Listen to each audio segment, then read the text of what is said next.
বাংলা গল্পে আড্ডায় সকলকে স্বাগত। আজ আমি পড়ে শোনাব বিখ্যাত সাহিত্যিক সনৎ ভট্টাচার্য রচিত একটি প্রেমের গল্প স্রোত। আমি শুরু করছি। বিতোষক বিশ্বাসই করতে পারছে না গার্গী মা হতে চলেছে, অথচ তার মা হওয়াটাই স্বাভাবিক, কারণ তাদের বিয়ে হয়েছে প্রায় 3 বছর আগে। তবুও বিতোষকের কাছে গার্গীর মা হওয়াটা রীতিমতো ইন্দ্রপতন, বহমান জীবনের ছন্দপতনও। সাত সকালে গার্গীকে ভারী সুন্দর লাগছে, তার চোখে মুখে ধরা পড়ছে খুশি। 3 বছরে এমনি 16 আনা খুশিতে তাকে কোনোদিন দেখেনি বিতোষক। অবশ্য সেও জানে মেয়েদের প্রথম মা হওয়ার অনুভূতিটাই আলাদা। গতকাল রাতেই তো গার্গী তার মা হওয়ার কথাটা জানিয়েছে, বলেছে আজ তোমাকে একটা খুশির খবর দেব। 2 হাত দিয়ে গলা জড়িয়ে ধরেছিল গার্গী। এমনি কতদিন কতবারই তো গার্গী তাকে জড়িয়ে ধরেছে, কত না বায়না করেছে, কিন্তু আজ কোনো বায়না বা আবদার নয়, স্রেফ একটা খুশির খবর। প্রবল আগ্রহ নিয়ে তাই বিতোষক বলেছে, আনন্দের খবরটা এবার বলো। বিতোষকের কপালে ছড়িয়ে থাকা এলোমেলো চুলগুলো সযত্নে সরিয়ে দিতে দিতে গার্গী বলেছে, তুমি বাবা হতে চলেছ। খবরটা রীতিমতো ইলেকট্রিকের শক দিয়েছিল বিতোষককে। ভাগ্যিস তাদের শোবার ঘরে নাইট বাল্ব জ্বলছিল, নইলে বিতোষক ধরা পড়ে যেত। বিব্রত হতে হতো গার্গীর কাছে। গার্গীর সোহাগী পেঁচানো হাত দুটো ধীরে ধীরে সাপ হয়ে বিতোষকের গলায় যেন চেপে বসতে লাগল। শ্বাস রোধ হয়ে এলো তার। বুকের মধ্যে মোচড় দিয়ে উঠল একটা সন্দেহ, গার্গীর হাত দুটো কি বিশ্বাসঘাতক? সারা রাত ঘুমোতে পারল না বিতোষক। অব্যক্ত যন্ত্রণা ছাপ ফেলল তার চোখে মুখে, সাইক্লোন শেষের প্রকৃতির মতো। অভিনয়ও মেকআপ করতে পারল না সে। অথচ নতুন সকালে গার্গী রীতিমতো ঝরঝরে স্মার্ট, খুশির বার্নিশে চোখ ধাঁধানো রূপ। বিতোষক অনুভব করতে পেরেছিল গার্গীর পরিবর্তনের কারণটা কি। বিতোষক গার্গীকে সঙ্গ দিতে পারল না, কেমন যেন অসহায় মলিন লাগলো তাকে। অপরাধী মনে হলো নিজেকে। নিজের সঙ্গে নিজেই লড়াই করতে চাইল, পারল না। তারই দুটি সত্তা দুভাগ হয়ে বিতোষককে নিয়ে টানা হেঁচড়া শুরু করল, ঝুড়িতে রাখা কাঁকড়াদের মতো। বিতোষক পারল না নিজেকে বাঁচাতে। তার একটা সত্তা চাইল গার্গীর সঙ্গে বেলুনের মতো খুশির হাওয়ায় উঠতে, কিন্তু তার অপর সত্তা বিষের পিন ফুটিয়ে সেই বেলুন দিল চুপসে। গার্গী চায়ের কাপ হাতে বিতোষকের সামনে দাঁড়াতেই সে নিজেকে সাবলীল করতে গেলে কি হবে, ধরা পড়ে গেল। গার্গীর খুশির রং ফিকে হয়ে গেল। বিতোষকের মুখের দিকে তাকিয়ে জিজ্ঞেস করল, তোমার কি শরীর খারাপ? কই না তো। যে কোনোভাবে ম্যানেজ করতে চাইল বিতোষক, পারল না। অপরাধ বোধ তাকে সাবলীল হতে দিল না। গার্গী বিতোষকের হাতে চায়ের কাপ তুলে দিতে গিয়ে বলল, তোমাকে এমনি মন মরা দেখাচ্ছে কেন? ও তোমার দেখার ভুল। চায়ে চুমুক দিল বিতোষক। নিজেকে বেশ আঁটোসাঁটো করে বাঁধতে চাইল, কিন্তু বজ্র বাঁধনে ফসকা গেল। গার্গীর মনে সন্দেহের মেঘ জমতে শুরু করে দিয়েছে। সে বিতোষকের একেবারে ঘনিষ্ঠ হয়ে বসল। জিজ্ঞেস করল, 3 বছরে তোমাকে তো কোনোদিন এমনিভাবে দেখিনি। কি গো, ঝড়ের সংকেত না তো? সে হাত দিয়ে গার্গীকে জড়িয়ে ধরল, কিন্তু সে অনুভব করতে পারল তার হাত ক্রমশ শিথিল হয়ে যাচ্ছে। সে গার্গীকে ধরে রাখতে পারছে না।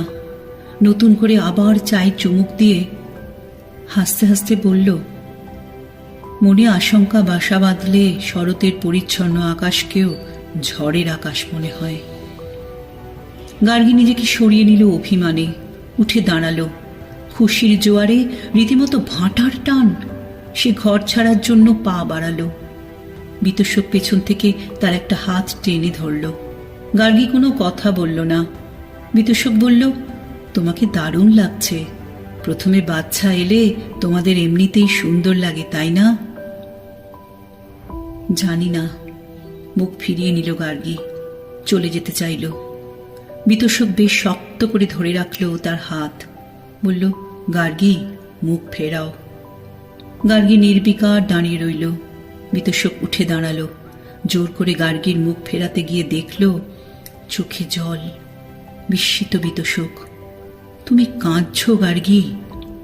শাড়ির আঁচল দিয়ে চোখের জল মুছে গার্গী বিতোষকের মুখের দিকে তাকিয়ে বলল, তুমি কি খুশি নও বিতোষক?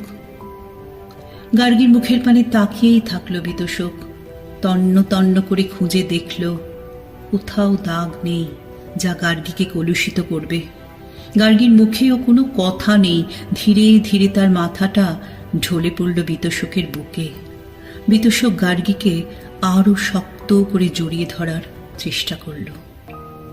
বিতোষকের চাকরির বয়স 7। সরকারি চাকরি নিয়েই ঢালাই করা ছাদের তলায় জীবন। ব্যাঙের ছাতার মতো আশঙ্কা ফুটে বেরোনোর ভয় নেই। এমনিতেই বিতোষক হিসেবি ছেলে, মেসে থেকেও বিষয়ী। তাই মেসে থাকাকালীন দক্ষিণ কলকাতার শহরতলিতে 2 কাঠা জায়গা কিনেছিল। বিয়ের বছরখানেকের মধ্যে একটা বাড়িও তৈরি করেছিল। সরকারি লোনে 2 খানা ঘর, লাগোয়া বাথরুম, রান্নাঘর, সামনে একচিলতে বারান্দা। সাদামাটা হলেও বেশ ছিমছাম। বাড়ি কমপ্লিট করেই গার্গীকে এনেছিল কলকাতায়, দেশের বাড়ি থেকে। গার্গী খুব খুশি হয়েছিল, বিতোষকের মা বাবাও। এরপর নদীর সাবলীল স্রোতের মতো বয়ে চলল সুন্দর জীবন। আশা আকাঙ্ক্ষা ও স্বপ্ন দেখার জীবন। হতাশা মাঝে মাঝে আবর্জনা হয়ে জীবনের স্রোতের মুখে এলেও ছন্দ নষ্ট করতে পারেনি। নদীর মতো তাদের জীবনের স্রোতও ছিল প্রবহমান। আজ এই প্রথম তাদের জীবনের ছন্দপতন ঘটতে চলেছে। দায়ী কে, বিতোষক না গার্গী? উত্তর খোঁজে বিতোষক। খুশির খবরটা বিতোষকের বাবা মায়ের কাছে পৌঁছে দিয়েছে গার্গী গতকাল রাতেই টেলিফোনে। গার্গীর মুখে বিতোষক শুনেছে মা বাবা রীতিমতো খুশি। অবশ্য খুশি হওয়ারই কথা। সে বাবা মায়ের একমাত্র সন্তান। বাবা নিজে না বললেও মাকে দিয়ে বলতেন। বিয়ের আগে বিতোষক কলকাতা থেকে বহরমপুরে যখনই গিয়েছে মা বাবার কাছে, বিয়ের জন্য মায়ের সে কি পীড়াপিড়ি। তারপর বিয়ের পর গার্গীকে পীড়াপিড়ি নাতি নাতনির জন্য। গার্গী সেসব কথা রাত্রিতে বিছানায় শুয়ে কতদিন কতবার বলেছে। চাহিদাটা তো শুধু মা বাবার নয়, বিতোষক ও গার্গীও তো চাইতো। অথচ যখন বিতোষক জানতে পারল যে বাবা হতে চলেছে, সে মেনে নিতে পারছে না। তাদের ছন্দময় জীবনে একটাই তো যন্ত্রণা, ক্রনিক আমাশার মতো মাঝে মাঝে মাথা চাড়া দিত। সন্তান না আসার যন্ত্রণা। সেই সন্তান আসছে, গার্গী মা হতে চলেছে, তবু যে কেন সেই যন্ত্রণা? জীবনের এপিঠ ওপিঠ দুপিঠেই যন্ত্রণা। বছরে 2 বার ডাক্তারি পরীক্ষা করেছে বিতোষক, গার্গীকে না জানিয়েই। গার্গীকে দুঃখ না দেওয়াটাই ছিল একমাত্র কারণ। ডাক্তার 2 বারই বলেছিলেন, আপনি বাবা হতে পারবেন না, সন্তান আনার ক্ষমতা আপনার নেই। ডাক্তারের কথাটা মনে পড়লেই বিতোষক যন্ত্রণায় কুঁকড়ে যায়। তবে কি ডাক্তারের হিসাবের গরমিল? তবে কি গার্গী? না, বিতোষক গার্গীকে আজও 16 আনা বিশ্বাস করে। তবুও মশা মাছির মতো বিতোষকের শরীরের আনাচে কানাচে ঘুরে বেড়ায় সন্দেহ। ফুল ফুটিয়ে ঢোকাতে চায় অবিশ্বাসের বিষ। বিতোষক তাই মরিয়া হয়ে হাত পা ছুঁড়ে নিজেকে রক্ষা করতে চায়, পারে না। সে বাড়ির বাইরে বেরোয় 3য় বার ডাক্তারি পরীক্ষা করতে। রবিবার ছুটির দিন। বিতোষক ছুটির দিনে বাইরে সাধারণত বেরোয় না। আজ তাকে হঠাৎ বেরোতে দেখে গার্গী জিজ্ঞেস করে, কি গো, কোথায় বেরোচ্ছ? ডাক্তারের কাছে। কেন? শরীরটা ভালো নেই। তাই কাল থেকে তোমাকে মন মরা লাগছে। তবে চলো আমিও তোমার সঙ্গে যাই। ডাক্তারকে সবকিছু বলতে হবে। না না, তোমাকে যেতে হবে না, আমি সব খুলে বলবো ডাক্তারকে। ডাক্তারের কাছে কোনো কথা লুকোবে না কিন্তু, এমনকি আমাকে লুকোলেও লুকোতে পারো, ডাক্তারকে নয়, বুঝলে? পথে নামে বিতোষক, পাই পাই এগোয়।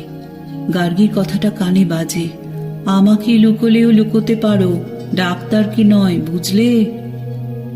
চোখের সামনে ভাসে গার্গীর অসহায় নিষ্পাপ মুখ, একেবারে বিশ্বস্ত, কোনো খাদ নেই ভালোবাসায়, 16 আনা আন্তরিক। তবুও যেন অশুভ কোনো শক্তি বিতোষকের ভালোবাসার ও বিশ্বাসের মজুদ ভাণ্ডারে অবিশ্বাসের বিষ ঢুকিয়ে দেয়। গার্গীকে বিশ্বাসঘাতিনী প্রমাণ করার ষড়যন্ত্র করে। কারা যেন কানে কানে ফিসফিসিয়ে বলে যায়, ললনা মানেই ছলনা, বিশ্বাস করতে নেই। তবুও বিতোষকের চোখের সামনে ভেসে ওঠা গার্গীর মুখ বিকৃত হয় না, অবিশ্বাসিনী হয় না। বিতোষকের হাতে ঝোলে ওজন নির্ণায়ক পাল্লা, সেই পাল্লায় একপাশে বিশ্বাস, অন্যতে অবিশ্বাস।